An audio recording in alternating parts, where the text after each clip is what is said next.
जय श्री राम, जय हनुमान। दोस्तों, इस धनतेरस में बहुत से लोग बनेंगे, मालामाल आपकी हो जाएगी। हर मनोकामना पूरी इस साल पड़ने वाली धनतेरस को लेकर कंफ्यूजन में है कि यह कब मनाया जाएगा और इसका शुभ मुहूर्त कब है। तो आप बिल्कुल सही जगह पर हैं, क्योंकि इस वीडियो में हम केवल इसका शुभ मुहूर्त ही नहीं बल्कि इसकी पौराणिक कहानी, पूजन विधि और उस वक्त ग्रहों की स्थिति क्या होगी और खरीदारी के समय बरती जाने वाली सावधानी और सभी के बारे में पूरी जानकारी विस्तार से देने जा रहे हैं। इसलिए वीडियो ध्यान से देखें, सुने। अगर आप एक गलती कर दिए, माता लक्ष्मी हो जाएगी नाराज, इसलिए वीडियो बहुत ध्यान से सुनिए। देखिए दोस्तों, धनतेरस को धनत्रयोदशी भी कहा जाता है और यह हिंदू धर्म को मानने वाले लोगों के लिए एक शुभ अवसर है जो धन और समृद्धि के त्योहार से संबंधित है। यह त्योहार कार्तिक माह के 13वें दिन पड़ता है। धनतेरस का दिन लोगों के लिए पूजा करने और वित्तीय समृद्धि के लिए सबसे ज्यादा महत्वपूर्ण दिन होता है, जो एक वर्ष में एक बार ही आता है। जो धन प्राप्ति के लिए यह बहुत अच्छा अवसर होता है। इस धनतेरस का लोग बहुत बेसब्री से इंतजार करते हैं। हिंदू धर्म में कोई भी त्योहार हो, उसे मनाने के पीछे कुछ कारण होते हैं। जैसे दिवाली और दशहरा का त्योहार हम इसलिए मनाते हैं क्योंकि इस दिन भगवान राम वन से वापस अयोध्या वापस आए थे और अयोध्या वापसी पर उनके स्वागत के लिए दीप जलाए गए थे। वहीं दशहरे के दिन राम ने रावण को मारा था, इसलिए रावण के पुतले जलाए जाते हैं। इसी प्रकार धनतेरस का भी अपना महत्व है। आइए इसके बारे में विस्तार बताते हैं। पौराणिक कथा के अनुसार धनतेरस का संबंध समुद्र मंथन से है, क्योंकि समुद्र मंथन से कार्तिक माह के कृष्ण पक्ष की त्रयोदशी के दिन भगवान धन्वंतरी हाथों में अमृत कलश लेकर प्रकट हुए थे। मान्यताओं के अनुसार सृष्टि में चिकित्सा विज्ञान के विस्तार के लिए ही भगवान विष्णु ने धन्वंतरी का अवतार लिया था और वे देवताओं के वैद्य भी हैं। इनकी पूजा करने से आरोग्य, सुख यानी स्वास्थ्य लाभ मिलता है। जबकि इसके 2 दिन बाद लक्ष्मी समुद्र मंथन से निकली थी, जिस दिन दिवाली होती है। और दूसरी पौराणिक कथा के अनुसार धनतेरस का संबंध भगवान विष्णु के वामन अवतार से भी है, क्योंकि इसी दिन देवताओं को राजा बलि के भय से मुक्ति दिलाने के लिए भगवान विष्णु ने वामन अवतार लिया था। भगवान वामन ने राजा बलि से मांगी गई 3 पग भूमि में से एक पग में पूरी पृथ्वी को नाप लिया और दूसरे पग में पूरा अंतरिक्ष माप लिया। तीसरा पग रखने के लिए कोई स्थान नहीं होने पर बलि ने अपना सिर वामन भगवान के चरणों में रख दिया और वे अपना सब कुछ गंवा बैठे। इस तरह बलि के भय से देवताओं को मुक्ति मिली और बलि ने जो धन संपत्ति देवताओं से छीन ली थी, उससे कई गुना धन संपत्ति देवताओं को मिल गया। इस कारण से भी धनतेरस मनाया जाता है।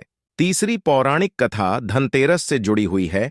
प्राचीन काल में हेम नाम का राजा था, जिसकी रानी को एक पुत्र हुआ, तो ज्योतिषियों ने बच्चे की नक्षत्र गणना करके राजा को बताया कि जिस दिन इसकी शादी होगी उसके चौथे दिन ही उसकी मृत्यु हो जाएगी। संतान की मृत्यु के डर से राजा ने उसे यमुना तट की गुफा में ब्रह्मचारी के रूप में रखकर बड़ा किया और जब एक दिन महाराज हंस की युवा बेटी यमुना तट पर घूम रही थी तो उनकी नजर राजा हेम के पुत्र पर पड़ती है। वह राजा हेम के पुत्र से इतनी आकर्षित होती हैं कि उससे गंधर्व विवाह कर लेती है। इसके बाद वही हुआ जिसकी भविष्यवाणी की गई थी और शादी के 4 दिनों बाद उस राजकुमार की मौत हो जाती है। नवविवाहिता अपने पति की मौत पर विलक विलक कर रोने लगती है, जिसके कारण यमदूतों का हृदय पसीज जाता है और वो यमराज से पूछते हैं कि महाराज, क्या ऐसा कोई उपाय नहीं है कि जिससे अकाल मृत्यु से बचा जाए? इसका जवाब देते हुए यमराज ने कहा कि अकाल मृत्यु से बचने का एक उपाय है कि धनतेरस के दिन उनकी पूजा करने के साथ ही विधि पूर्वक दीपदान किया जाए, जिससे अकाल मृत्यु का डर नहीं सताएगा। यही कारण है कि धनतेरस पर अकाल मृत्यु से बचने के लिए यमराज के नाम से दीपदान करने की परंपरा चली। धनतेरस का महत्व क्या है? ऊपर बताई गई कथा के अनुसार जब भगवान विष्णु अवतार भगवान धन्वंतरी प्रकट हुए, तब उनके हाथों में अमृत से भरा कलश यानी घड़ा था।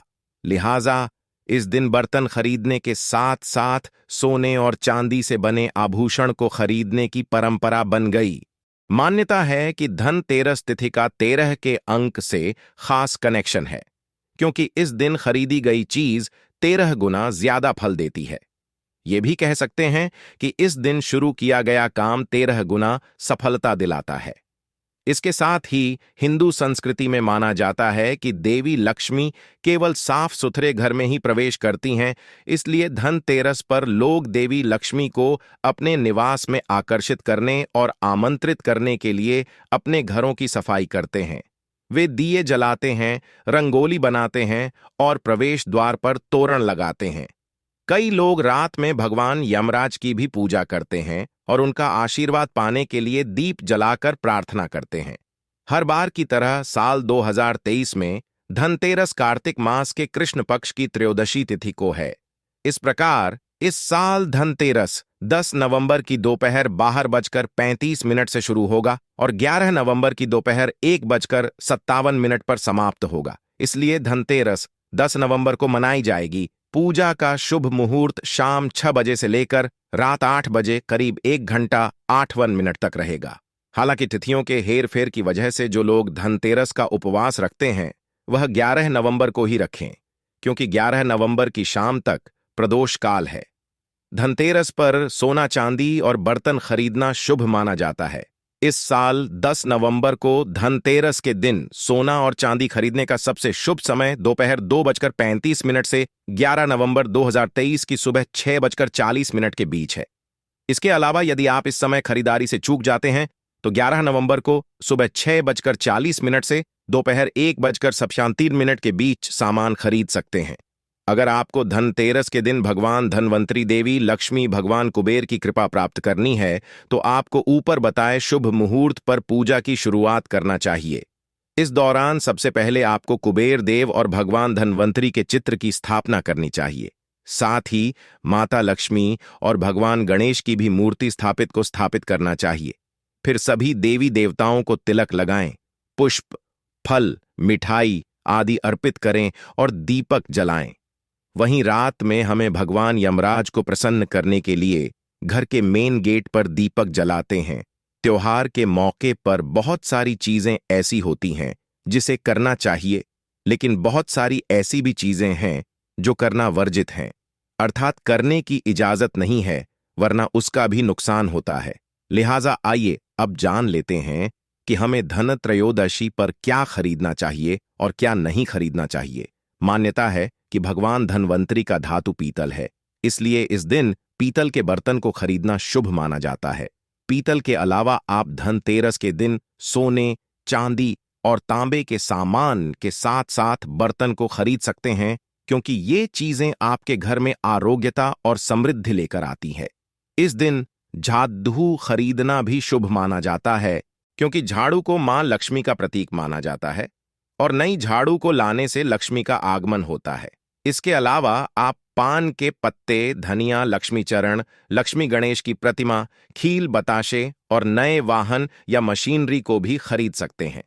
और धनतेरस का मतलब यह नहीं है कि आप इस दिन सभी चीजों की खरीदारी कर सकते हैं, बल्कि कई ऐसी चीजें होती हैं जिन्हें अशुभ माना जाता है और माता लक्ष्मी जी इन्हें घर लाने से नाराज होती हैं। चीनी मिट्टी के शोपीस और लोहे के सामान को नहीं खरीदनी चाहिए, क्योंकि लोहे को शनि देव का कारक माना जाता है, जो अशुभ है। 2 दिन पहले एल्यूमिनियम के बर्तन, सामान या नुकीली और धारदार चीजें, कैंची, पिन, सुई या कोई धारदार सामान से बचना चाहिए, जबकि प्लास्टिक का सामान और कांच के बर्तन को भी नहीं लेना चाहिए, क्योंकि कांच का संबंध राहु से होता है।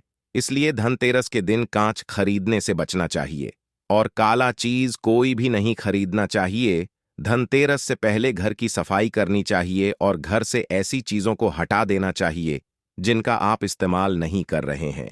यानी आप अपने घर की कबाड़ वस्तुओं या फिर जिन गैर जरूरी चीजों का इस्तेमाल नहीं कर रहे हैं उन्हें घर से बाहर कर दें। आपको इस दिन अपने घर की सजावट फूलों से करना चाहिए और घर पर चांदी लाना चाहिए। इसके साथ ही माता लक्ष्मी की पूजा करते हुए उन्हें कमल पुष्प अर्पित करना चाहिए। यह कार्य शुभ माना जाता है। माता लक्ष्मी खुश होती हैं। धनतेरस के दिन नई झाड़ू लाई जाती है, क्योंकि झाड़ू को लक्ष्मी प्रतीक माना गया है। झाड़ू आपके घर से दरिद्र या गंदगी को हटाती है, इसलिए आपको इस दिन झाड़ू पर अपना पैर भी नहीं रखना चाहिए। आप धनतेरस के दिन मांस, मीट और शराब आदि का सेवन न करें, क्योंकि इसे अशुभ माना जाता है और घर में बरकत नहीं आती है। आपको किसी से झगड़ा नहीं करना चाहिए और घर के माहौल को खुशनुमा रखना चाहिए। इस दिन जोर जोर से या डीजे आदि गाने आदि न बजाएं और न ही अपने बुजुर्गों का या बच्चों का अपमान करें। धनतेरस शुक्रवार 10 नवंबर को है, त्रयोदशी छोटी दिवाली शनिवार, 11 नवंबर को है चतुर्दशी दिवाली पूजा रविवार, 12 नवंबर को है अमावस्या गोवर्धन पूजा मंगलवार, 14 नवंबर को उदय है प्रतिपदा भैया दूज बुधवार, 15 नवंबर को उदय है और शास्त्र के अनुसार आप दिवाली के दिन सोना खरीद सकते हैं, क्योंकि यह एक दीर्घकालिक संपत्ति है जिस पर लोग विपरीत परिस्थितियों में निर्भर रह सकते हैं। लिहाजा सोना खरीदने के लिए धनतेरस और दिवाली को सबसे शुभ अवसरों में से एक है।